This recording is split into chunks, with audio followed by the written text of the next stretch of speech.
Hello everyone, welcome back to my mini blog. मस्त सुंदर दिवसाची सुंदर सकाळ. मस्त ब्रश झालेला आहे, मस्त व्हायटामिन डी कन्झ्युम केलेला आहे आणि सकाळी सकाळी एक काम हाती घेतलेलं आहे. मेजर काम होतं हे.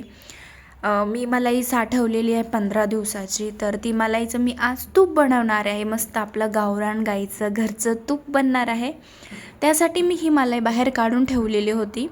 मस्त रवीने त्याला घुसळून घेतलेली आहे, म्हणजे जेणेकरून ते लोणी आपलं सगळं वरती येईल. मी जेव्हापासून हा उपाय ही जी पद्धत करते तेव्हापासून खूप चांगल्यापैकी तूप निघतं. आणि तोपर्यंत कंटाळा आला, म्हटलं आता चला बाहेर एक फेरफटका मारून येऊया. आणि भाजीसाठी कढीपत्ता पण घ्यायचा होता आणि मला दिसलं मग नारळ झाडावरचं. आणि म्हटलं ही भाजी मी कुंडीमध्ये लावली होती मेथीची, खूप सुंदर आली आहे. आणि हे मी तूप आता कढवण्यासाठी ठेवलेलं आहे. आणि मी आता चला तुळशीची पानं घेऊन येते.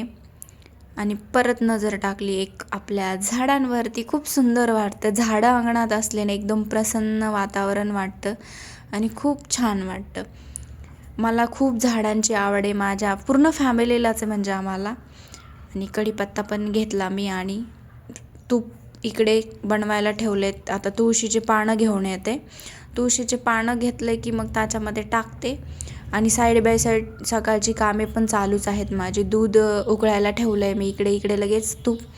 आणि इतकं छान आणि लवकर पद्धतीने हे तूप बनतं. तुम्ही पण ही पद्धत ट्राय करून बघा. आणि मी मिक्सरमध्ये पण करायच्या आधी, पण त्याची खूप लेंदी प्रोसेस आहे, तर ही प्रोसेस झटपट होऊन जाते. आणि माझं तूप मस्तपैकी रेडी झालेलं आहे. संध्याकाळचं आजचं नियोजन असं होतं की मिसळ आणि पावचं, माझ्या मामींनी मला आणून दिलेली मिसळ आणि पाव एन्जॉय केला आम्ही. थँक्यू.